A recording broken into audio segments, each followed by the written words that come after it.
Ay, Señor. Ay, Señor, recíbelo, Padre de la gloria.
Hoy estamos en el final de nuestra serie ¿Y tú piensas irte? Pero antes de comenzar, quiero saludar a toda nuestra gente que nos acompaña en nuestras diferentes sedes y aquellos que se conectan con nosotros a través de nuestro canal en la web. Gracias por estar aquí. Les damos a ustedes la bienvenida.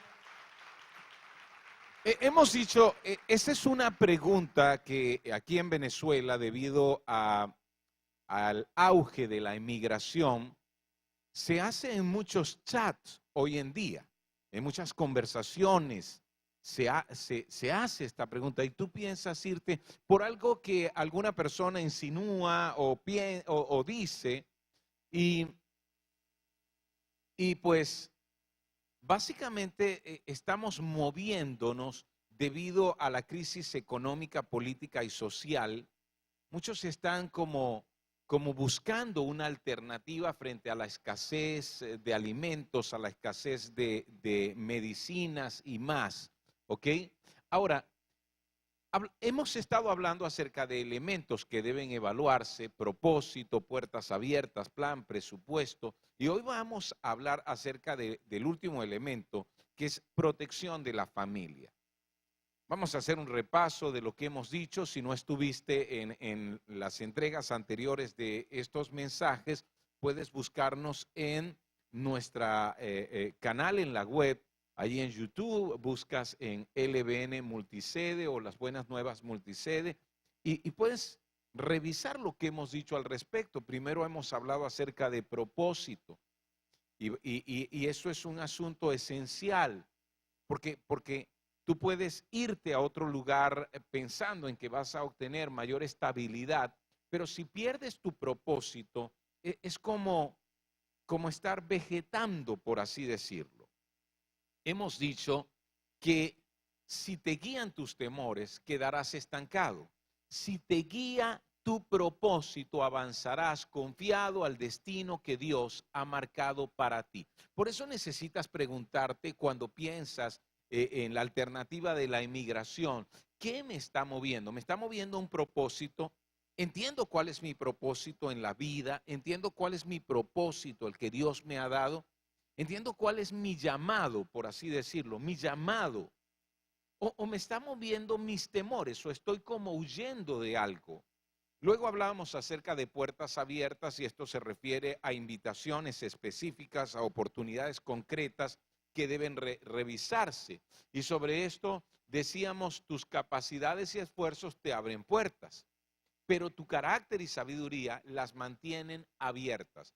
Y por cierto, cada uno de estos elementos se aplica aquí en cualquier lugar del mundo, sea que piensas irte o piensas quedarte. Si tú eres alguien que dice, no, yo creo que esta crisis pasará, yo estoy aquí, yo tengo un propósito aquí y yo voy a esperar ese tiempo de reconstrucción de esta nación. Perfecto, ese es tu propósito. Pero te pregunto, ¿estás viendo puertas abiertas aquí? ¿Estás en realidad descubriendo, desarrollando, utilizando tus capacidades? ¿Estás esforzándote y trabajando duro y buscando nuevas alternativas? ¿Estás siendo creativo? Porque son tus capacidades y esfuerzos. Eso te ayuda a ver puertas abiertas. Pero por cierto, tu carácter y tu sabiduría las mantienen abiertas. A veces hay personas muy capaces y con un alto esfuerzo que de pronto ven que una puerta se cierra. ¿Por qué? Porque tienen problemas de carácter que no han trabajado. Por ejemplo, un carácter arrogante. frente a un carácter humilde.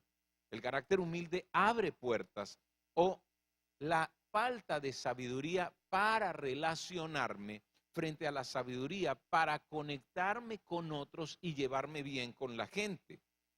Luego entonces hablamos acerca de plan y presupuesto, y esto lo hablamos juntos porque está bien conectado. Y hemos dicho que hay algunas preguntas claves que responden a un plan. ¿Qué? ¿Dónde? ¿Cuánto? ¿Ok? ¿Cómo? Ese tipo de preguntas deben ser respondidas. Si no, estoy yéndome como a ciegas, como a la deriva. Igualmente el presupuesto tiene que ver con algunos elementos de ingreso, de egresos calculados, de control de gastos, de ahorro, que van a funcionar aquí y en cualquier lugar del mundo, por cierto. Sobre esto decíamos, por cuanto creo, planifico. Por cuanto creo, planifico. Y si quiero invertir bien tiempo, dinero, energías, debo planificar. Debo planificar. Eso es fundamental. Hay personas que piensan que la planificación y el presupuesto sería como falta de fe. Hey, yo confío en Dios, no tengo que planificar nada. ¿Quién te dijo eso? Hoy vamos entonces a hablar acerca del último elemento a revisar, que es protección de la familia. Pero quiero contarles una historia. Hace más de un año estuve conversando con un amigo, pastor. Estábamos en São Paulo, en Brasil, y conversando con él, le pregunté acerca de su padre. Y le pregunté porque él tiene un porte muy europeo y su apellido es portugués. Pero como Brasil fue colonizada por los portugueses, hay muchos apellidos portugueses allá.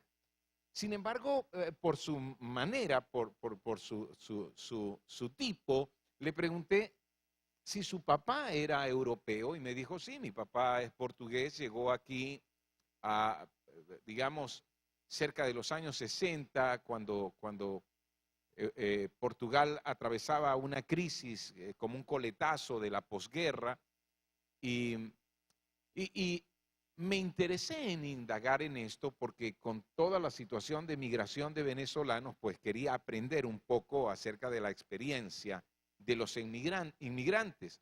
Así que le dije, ¿y cómo le fue a tu papá? ¿Cómo fue que decidió venirse? ¿Cómo le fue mientras estuvo aquí? Y él me respondió, esta es una historia triste. Mi papá pues salió de Portugal, pero tenía a su esposa y a un hijo, un niño de 9 años para ese tiempo. Y estando aquí en Brasil, él comenzó a trabajar muy duro para obtener el dinero a fin de mandarlos a buscar. Pero finalmente se separó de su esposa y de su hijo. Y esto yo lo supe en la medida en que fui creciendo. Y él me dijo estas palabras: mi papá para mí fue el papá soñado.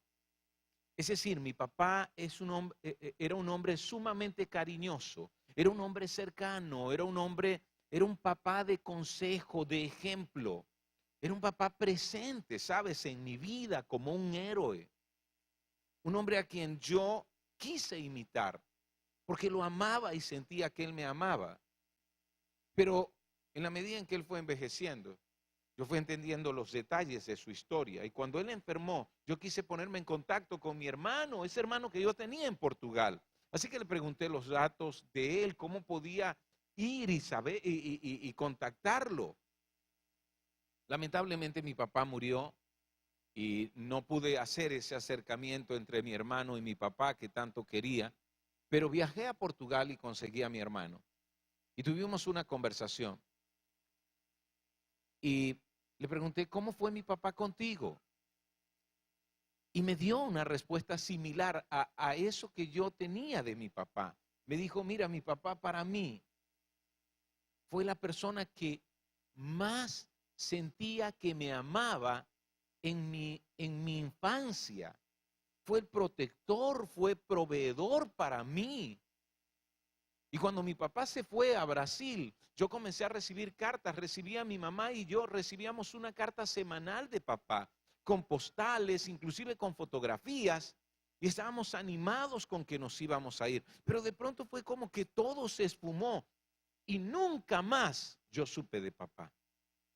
¿Sabes? Eso me afectó mucho. Yo tenía 9 años y entré a la preadolescencia y luego a la adolescencia con un vacío paternal inmenso. Yo esperaba cada día que un día sonara la puerta, alguien tocando y que se fuera mi papá. Sufrí mucho.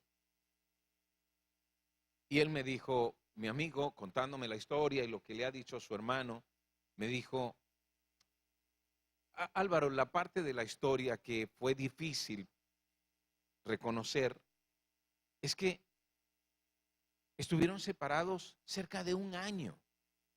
Y cuando ya mi papá tenía el dinero para mandarlos a buscar, ella le envió una carta, quien había sido su esposa, diciéndole que estaba embarazada.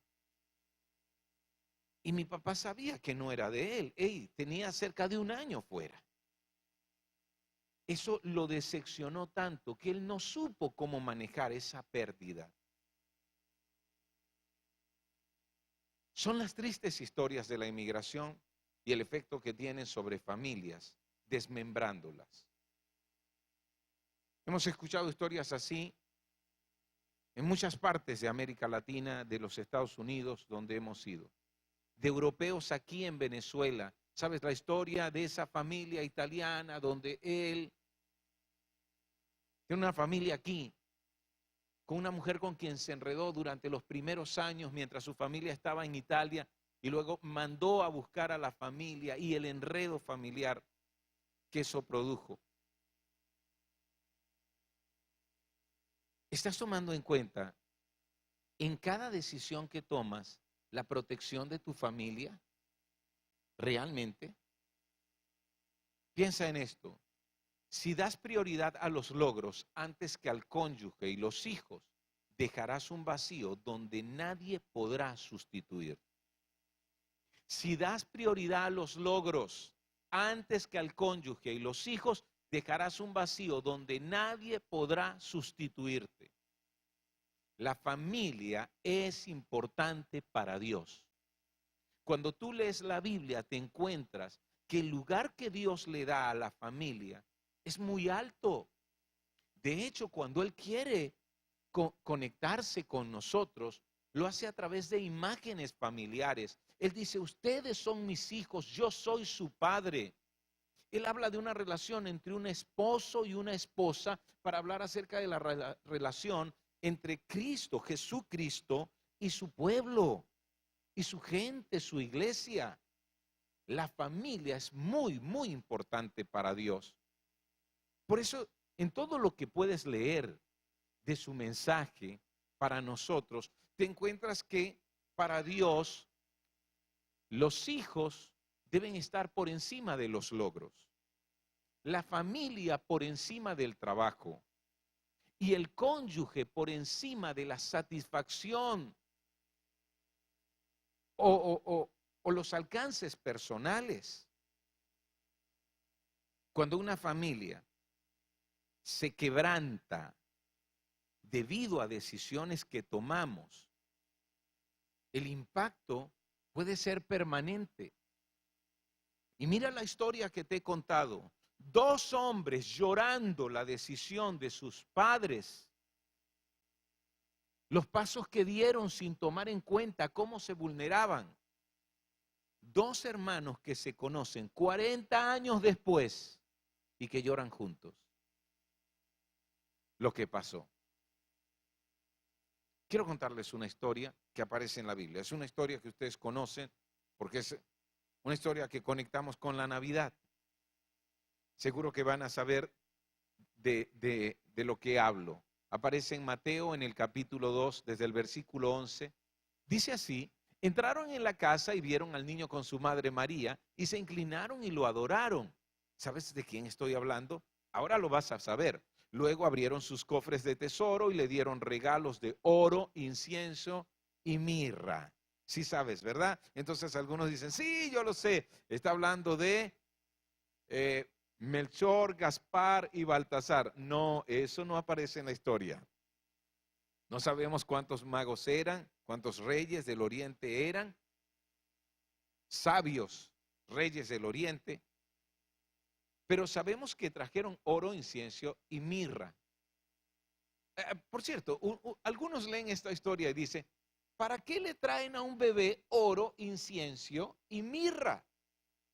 En vez de reyes sabios del oriente, debieron ser reinas sabias del oriente. Esas sí hubiesen sabido qué llevarle a ese muchachito. No sé, un portapañales, un esterilizador de teteros. Ellas se hubiesen quedado en esos días, se hubiesen limpiado la casa, atendido al bebé para que la mamá durmiera un poco más o hiciera alguna otra cosa que necesitara alguna diligencia. Pero como que la visita no fue muy provechosa. Y otros dicen, bueno, pero por cierto, mientras iban de camino, esas reinas magas hubiesen estado hablando, epa, ¿tú te fijaste en ese muchachito? No se parece al papá. Ustedes saben cómo comenzó esta historia. Esta historia comienza con José y María. Ellos están comprometidos para el matrimonio.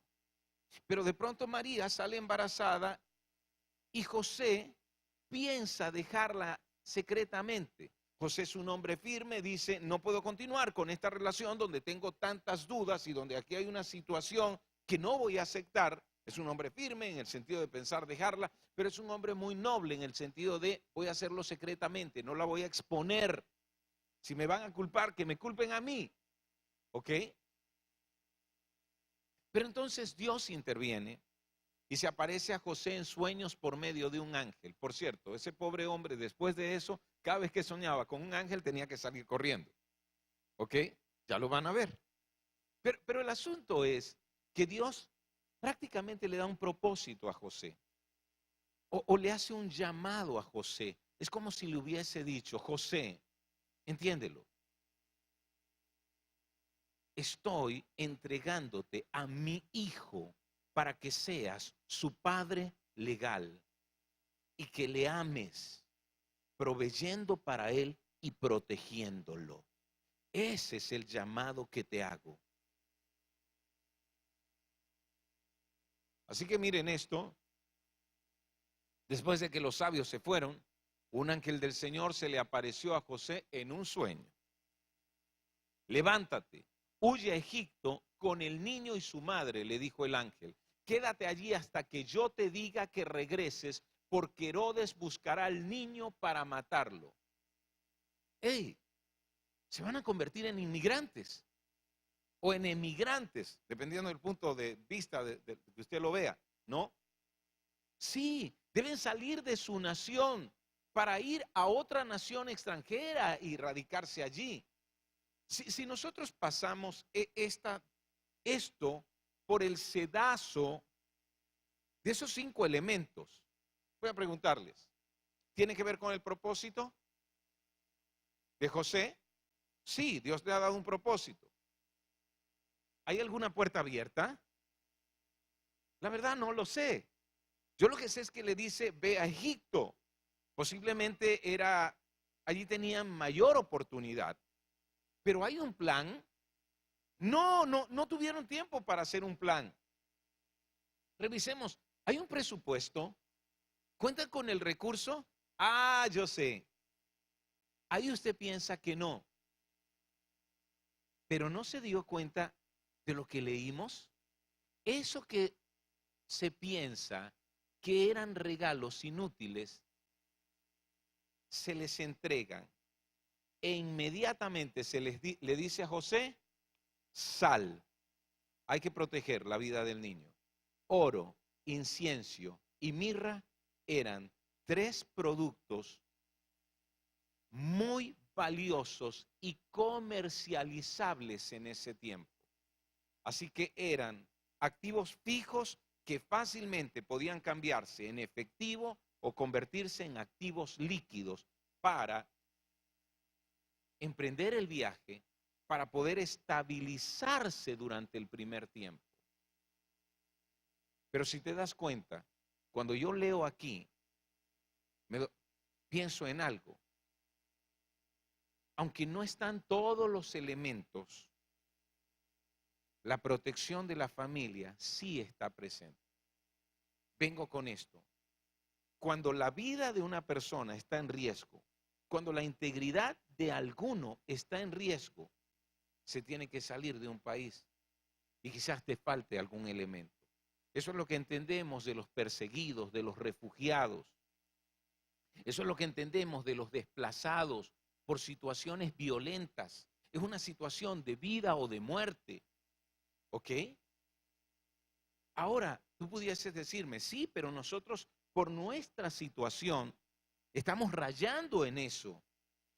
Si tú me dices que estás prácticamente huyendo para sobrevivir, si tú me dices que tu situación es similar a la de José, protegiendo al niño y a su mamá, yo te voy a preguntar, ¿es una situación de vida o muerte?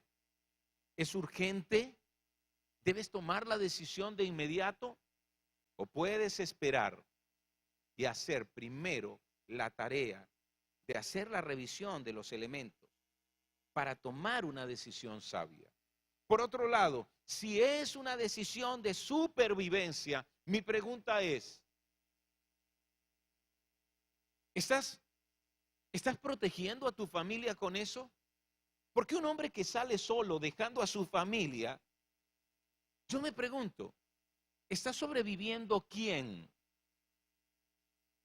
Si lo hace él solo, ¿acaso no es un acto egoísta?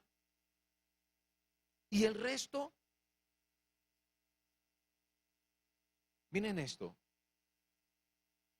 En nuestras situaciones de consejería, nos hemos dado cuenta de estas decisiones que afectan a la familia. Un hombre sale diciendo, yo voy a ver qué consigo, voy a ir y primero me estabilizo y te mando a buscar. ¿Saben esas historias? ¿Pero cuándo? Bueno, veremos. No hay límites, no hay lapsos. ¿Ok? No hay un acuerdo, pero yo no quiero que te vayas. Bueno, tendrás que quedarte porque ya yo decidí irme. ¡Ey, ya va! Si ustedes se dan cuenta, en toda esta historia, si Mateo repite algo que pareciera ser redundante, casi que uno le dice, hey Mateo, ya entendí. Es José con el niño y su madre. No me lo vuelvas a repetir.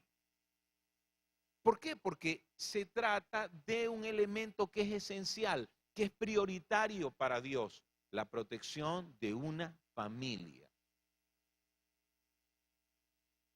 Así que ¿cuántas veces hemos escuchado la historia?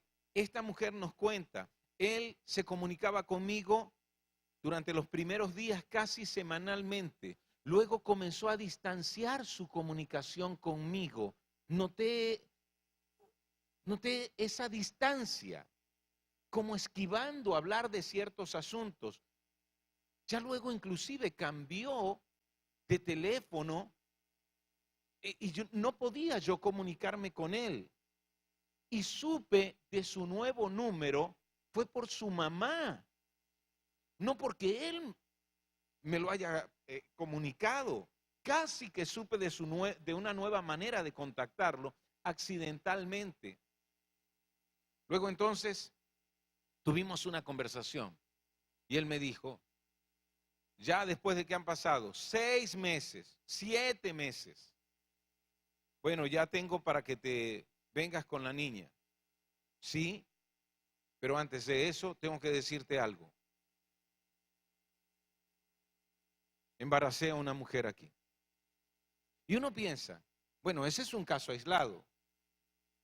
¿Qué me dirían ustedes si supieran que nuestro equipo de consejeros está atendiendo ese tipo de casos y casos similares una vez a la semana? No son casos aislados. Es sencillo. Un hombre y una mujer se separan y se hacen vulnerables.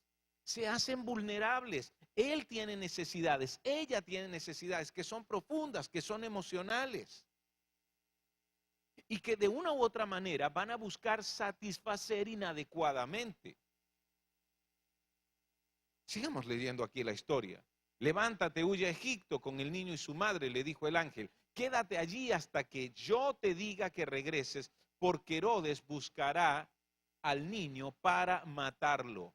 Esa noche José salió para Egipto con el niño y con María su madre. ¿Se dan cuenta de la repetición? Y se quedaron allí hasta la muerte de Herodes. Así se cumplió lo que el Señor había dicho por medio del profeta: de Egipto llamé a mi hijo. Cuando Herodes murió, un ángel del Señor se le apareció en un sueño a José en Egipto. Otra vez lo van a poner a correr. Levántate, dijo el ángel, lleva al niño y a su madre de regreso a la tierra de Israel, porque ya murieron los que trataban de matar al niño. De nuevo la repetición. Entonces José se levantó y regresó a la tierra de Israel con Jesús y su madre. Mira esto. Es una situación inclusive de supervivencia, donde de pronto se descartan algunos de los elementos que se deben revisar. Por ejemplo, no tenían un plan. Pero es una situación de supervivencia. Y sin embargo, a pesar de la situación de supervivencia, no es yo me voy adelante, después te mando a buscar. O bueno, vete tú adelante, María, con el niño y yo los alcanzo. ¿Cuándo? Vamos a ver cuándo. No. ¿Saben lo que dice Jesús? Esas son palabras de Jesús citando lo que ya Dios ha hablado en la antigüedad. Él dijo estas palabras: lo que Dios unió, que no lo separe el hombre. ¿Y cuántas veces el hombre que separa esa unión es el mismo esposo o es la misma esposa? Porque están tomando decisiones apresuradas sin pensar. Para Dios, la familia está antes que el trabajo, los logros materiales, los hijos antes que los logros o una carrera.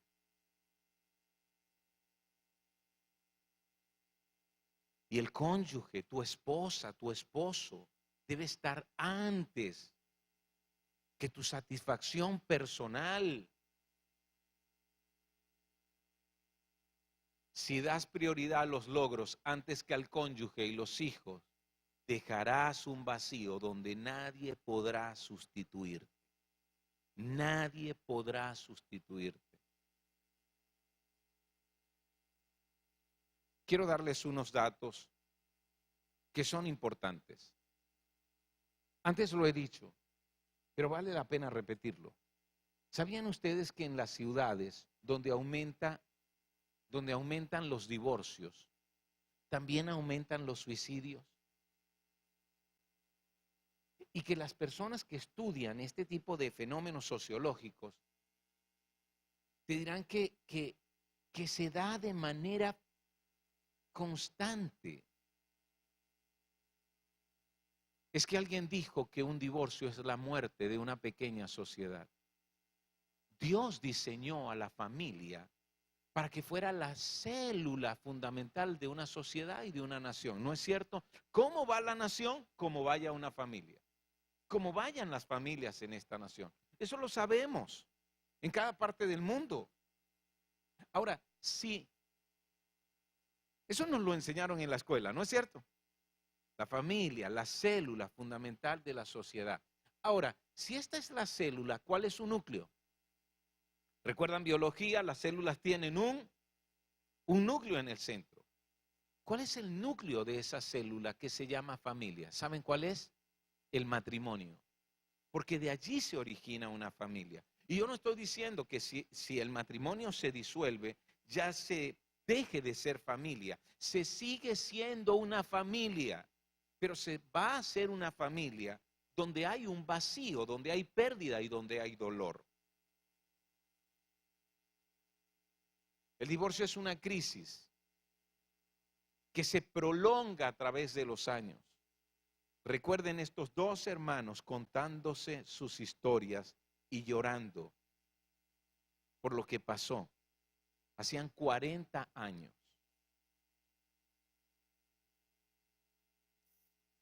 Por eso, hey, ¿qué estás decidiendo?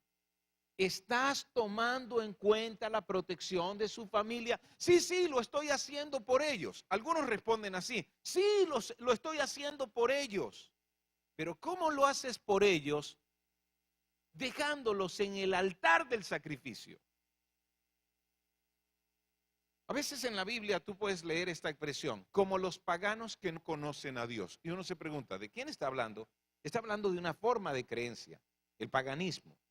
Sabes, los paganos creían en muchos dioses y entre sus dioses creían en Baal como el dios de las tormentas y de las lluvias. Y en una cultura agrícola pastoral, ellos entonces esperaban que Baal enviara lluvias para tener cosechas. ¿Qué pasaba cuando se extendían los tiempos de sequía y ellos entraban en desesperación? Estos pueblos paganos reunían a las mujeres con niños recién nacidos y las alineaban delante del dios Baal, que generalmente era un dios de bronce, donde colocaban carbones encendidos debajo del dios, de la imagen, y cuando ya estaba el rojo vivo, las mujeres colocaban a los bebés recién nacidos en las manos de esta imagen, que generalmente era con cabeza de toro y cuerpo de hombre con sus manos extendidas, para que allí se quemaran, se cocinaran vivos. Y era la manera como ellos decían, te estoy dando vida a cambio de vida. Baal, te estoy dando una vida preciosa para que le des vida a mis cosechas. Y aquí el paganismo colocaba a los logros antes que a quién, antes que a la familia. ¿No es cierto?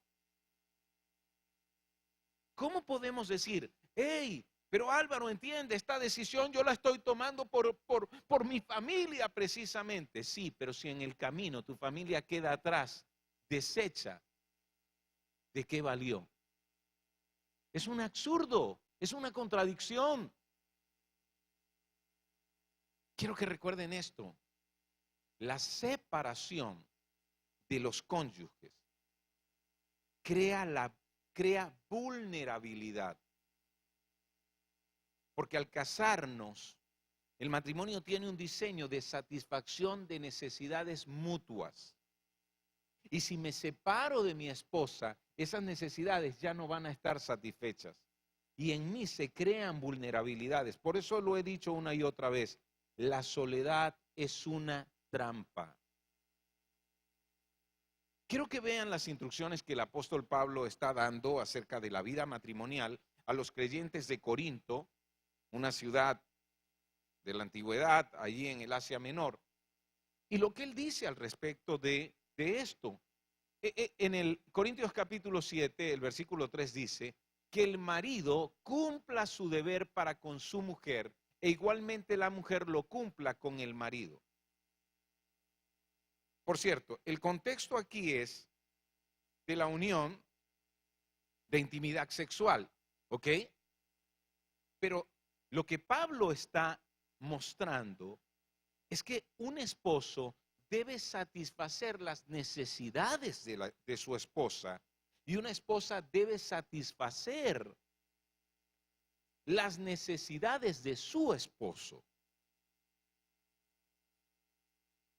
Y nuestras necesidades que son satisfechas a través de la relación matrimonial son amplias y profundas. Por ejemplo, ¿qué necesita un hombre? Esposas, escuchen esto, y chicas que piensan casarse, deberían hacerse esta pregunta. ¿Qué es lo que él necesita que yo puedo satisfacer? Un hombre en primer lugar necesita reconocimiento y respeto.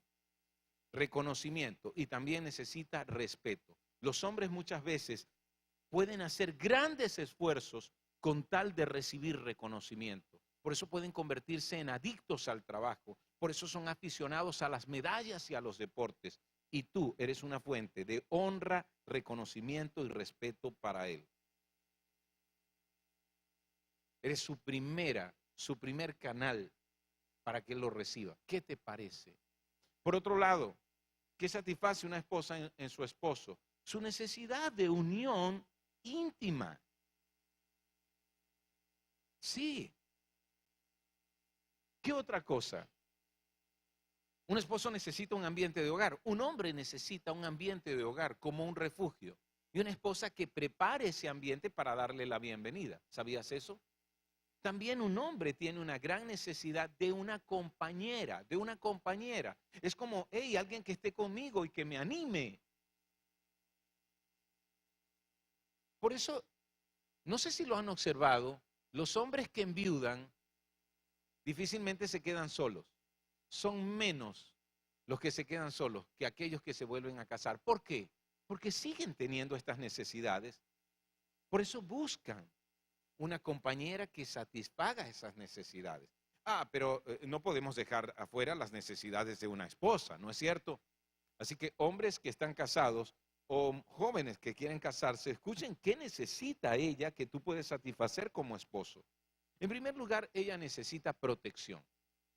Sí, un hombre que con su presencia, con su provisión, con su permanencia en la vida, le dé a ella seguridad, ese sentido de seguridad, de protección. Otra cosa que ella necesita es un trato tierno y cariñoso. Hay algo especial en el corazón de una mujer que requiere eso y el mejor canal para recibirlo va a ser su esposo. ¿Qué otra cosa necesita ella? Bueno, ella necesita comunicación abierta, sí, porque ella se comunica a través de la comunicación, ¿no es cierto? Se conecta de esa forma. Alguien que le escuche, que se interese. Y por otro lado necesita un hombre que se coloque al frente, sobre todo en los asuntos de familia, la crianza de los hijos, que con su ejemplo, con su responsabilidad, la acompañe para avanzar juntos en ese sueño llamado familia. ¿Qué pasa cuando se separan? Él va a estar un tiempo con esas necesidades insatisfechas y se va creando un vacío. Y ella también. Se hacen vulnerables. Pablo sabe eso. Por eso está diciendo que el marido cumpla su deber para con su mujer e igualmente la mujer lo cumpla con el marido. No se priven el uno al otro, excepto de común acuerdo y por cierto tiempo para dedicarse a la oración. Mira lo que Pablo, lo primero que dice, no pueden privarse el uno al otro, no pueden negarse esta satisfacción mutua de necesidades el uno al otro, a no ser que se pongan de acuerdo. Se pusieron de acuerdo por cierto tiempo. ¿Sabes lo que indica por cierto tiempo? Que debe haber un plazo, un tiempo limitado, que es razonable pero que es limitado. No expone al otro, no vulnera al otro ni te vulneras a ti mismo. Y dice, para dedicarse a la oración. Por ejemplo, para una búsqueda espiritual. ¿Ok? Igual puede ser para otra búsqueda importante en la vida, pero no puede ser una cosa así, sin plazos, sin límites. Como ocurre, a veces veo mujeres cuyos esposos se fueron y aquí las veo en 6 meses y le digo, hey, ¿dónde está tu esposo? ¿Por qué no te has ido? Bueno, lo que pasa es que él me dice que todavía no están las condiciones y al año todavía están en esa situación. Y yo digo, ¿qué es esto? Veamos qué observa el apóstol Pablo. Vuelvan después a juntarse a fin de que Satanás no los tiente por causa de la falta de dominio propio. ¿Qué les parece eso? ¿Sabes? Cuando se habla de Satanás, se habla de engañador. Que no los tiente por falta de dominio propio. Es como que usted está cuidándose, porque su colesterol y sus triglicéridos han salido altos. Y el médico le dice, ya, tienes que cuidarte, si no estás colocándote en riesgo. Pero usted pasa hambre durante todo un día porque está muy ocupado. Inclusive se saltó el desayuno, se está saltando el almuerzo y de pronto alguien le ofrece algún alimento cargado de grasa del que no debería comer, pero usted tiene demasiada hambre. ¿Tendrá suficiente fortaleza como para decir, no, gracias? Eso es lo que está ocurriendo. Y mira cómo vulneramos a nuestra familia diciendo, no, es por la familia que lo hago. No puedes decirme que lo estás haciendo por la familia, colocando a la familia en el altar del sacrificio.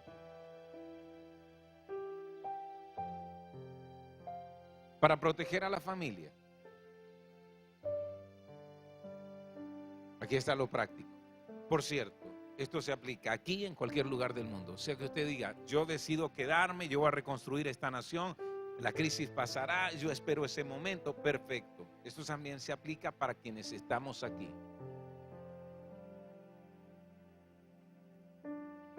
Reciban guía del Señor en oración. Lo primero, como familia, deben juntarse. Papá, mamá, hijos, esposo, esposa, juntarse en oración. Señor, guíanos. Señor, ayúdanos a ver. Sean sensibles. Porque Dios va a hablarles a través de su palabra y a través de su espíritu. Busquen consejo. Busquen el consejo de personas sabias y de personas que alinean su consejo con el plan de Dios, con la voluntad de Dios. Escuchen. Aunque les digan eso que ustedes no quieren escuchar. Luego, trabajen los conflictos irresueltos. Un pastor muy cercano, amigo, cuando estaba preparando todo esto, consulté con 5 pastores alrededor del mundo que trabajan con inmigrantes.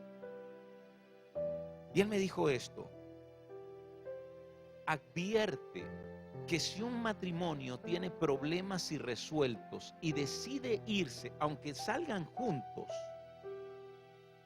esos problemas irresueltos van a estallar cuando se hayan ido a otro lugar, porque las presiones que se generan con un cambio de lugar, ¿ok?, con esta salida del país y con tener que comenzar de nuevo, se incrementarán.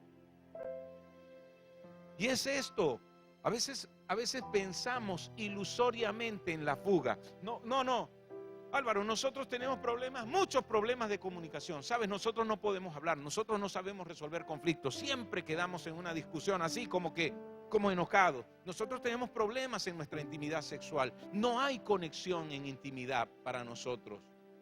Pero cuando nos vayamos, de pronto son las presiones de aquí, la crisis que estamos viviendo. Pero cuando nos vayamos, en otra parte va a ser distinto. No. Va a ser peor. Porque a ese conflicto matrimonial y a esa crisis matrimonial le estarás uniendo la crisis que se genera con el cambio de país y con tener que comenzar de nuevo sin los apoyos que aquí tienes. Acuerden plazos y límites. Acuerden plazos y límites.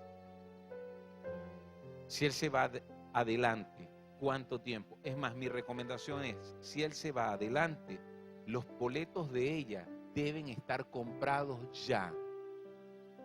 No que ella vaya después. Pero deberían estar comprados para irse 45 días después. 60 días después. Mientras más tiempo, más vulnerables te harán. Más vulnerables se harán, el uno y el otro. Límites. Límites responde a esta pregunta. Si no se cumplen las expectativas y el plan que llevamos, ¿qué vamos a hacer? ¿Cuál va a ser el límite? Una vez hablando con un amigo cercano que estaba allá afuera y su esposa aquí, el plan era, en 3 meses te mando a buscar. Ya se acercan los 6 meses y estoy hablando con él y le estoy diciendo, no puedes hacer eso, estás vulnerando. ¡Ey! ¿Qué piensas hacer? Y me dijo, pero tú sabes que se trata de este documento. Sin este documento ella no puede entrar al país. ¿Y si el documento no sale? Así que le hice esta pregunta. Si el documento no sale dentro de un mes, ¿seguirán esperando? Y ella aquí mientras tú allá y los niños sintiendo que papá no está, tenían bebés.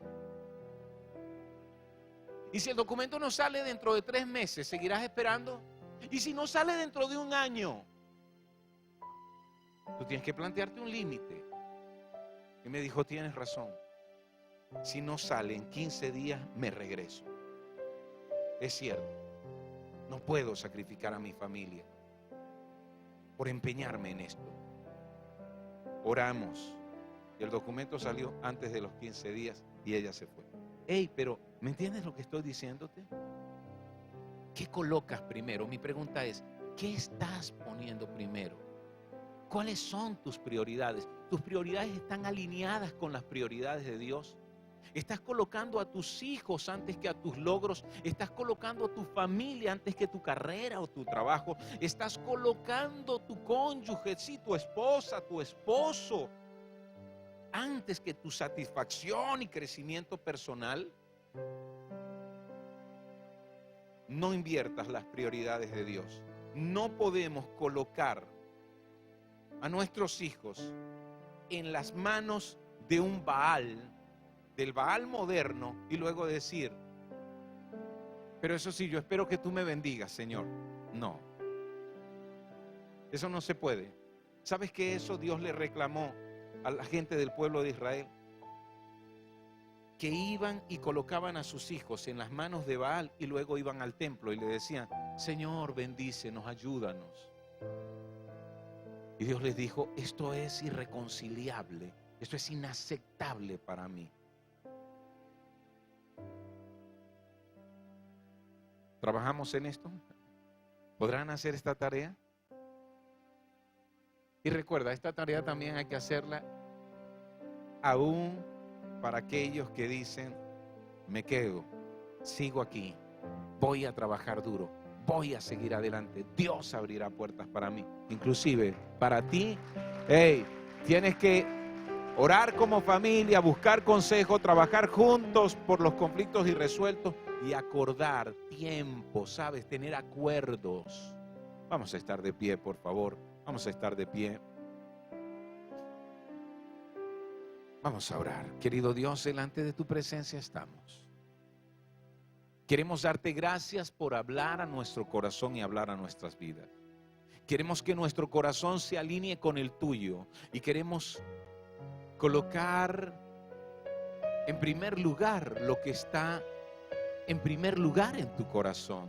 Y sabemos que la familia está en el primer lugar de tu corazón. Tú has diseñado a la familia para que sea un reflejo de tu amor, para que sea un reflejo de tu vida.